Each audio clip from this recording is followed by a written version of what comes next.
Before I start this review, I would like to make something clear. I like Sonic the Hedgehog. From its ups and its downs, I enjoy the franchise and many of its games.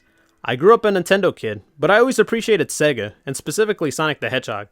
As I'm sure everyone had the same feeling about the Sonic movie when it was first announced, concerns would be raised, especially with Hollywood's track record of video game-based movies. Even when the redesigned trailer came out, I'll admit I said that the movie will still be dumb regardless of what Sonic will look like. And with that said, Sonic the Hedgehog was not just a good movie, but nearly excellent despite some flaws. I recently obtained early premiere passes and saw the film Saturday morning, and this is a spoiler-free review of Sonic the Hedgehog.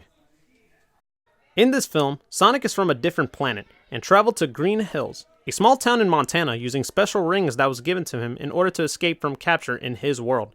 After causing a massive blackout, he is being chased by the government, who brings in Dr. Robotnik, played by Jim Carrey, to catch him. Unfortunately, Sonic loses his rings after an encounter with Tom Wachowski, played by James Marsden, the chief of Green Hills. Now Tom has to help Sonic get his rings back and prevent Sonic from being captured.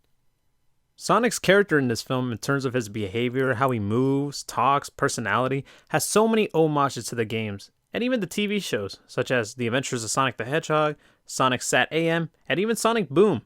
I thought Ben Schwartz's portrayal of Sonic was really good. I had some concerns about how he would portray Sonic, but he gave him such a personality. I would have loved it if it gets adopted to future games or other forms of media. James Marsden's character, Tom, was really good as well. I thought he did a great job portraying the character because he's really funny when he needs to, and he could also be relatable. He's a chief in a small town who wants to do bigger things. You know, he wants to help people. That's why he wanted to move to a new town in San Francisco. The best way I could describe him, he's like a big fish in a small pond. So now we're talking about Dr. Robotnik, played by Jim Carrey, and honestly, it's way different than he is in the games.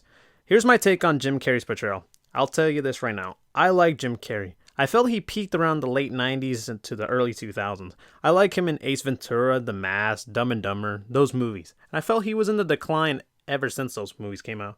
But the way he portrayed Robotnik, I felt, was a combination of all those characters he played.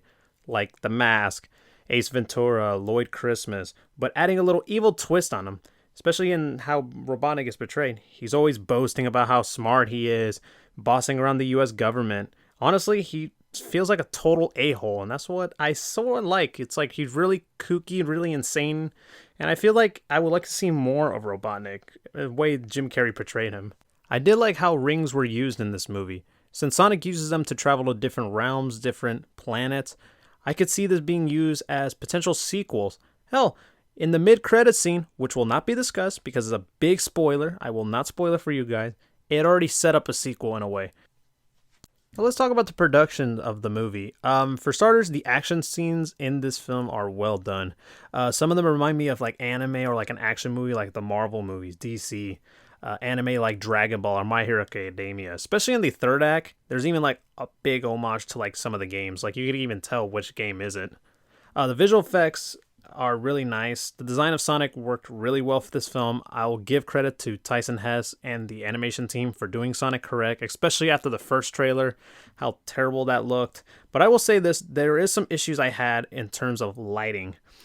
Some parts of Sonic had him look so bright, it didn't even fit the scene. He stood out so much and it was like really noticeable.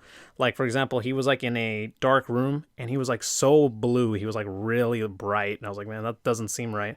Another issue I had was some of the editing and the camera work. There was a scene where they're driving in the truck and it goes from daytime and then it immediately cuts to nighttime, like in a gas station. I'm like, was there like supposed to be a deleted scene or something like that? But that felt kind of off. I don't know. I just kind of like threw me off a bit, but I quickly recover.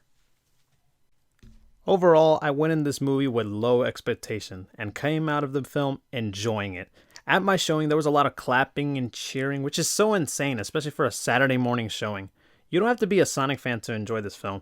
There is so many references from the first few seconds it starts all the way until the credits. There's a lot of Easter eggs for not just Sonic, but other Sega properties too.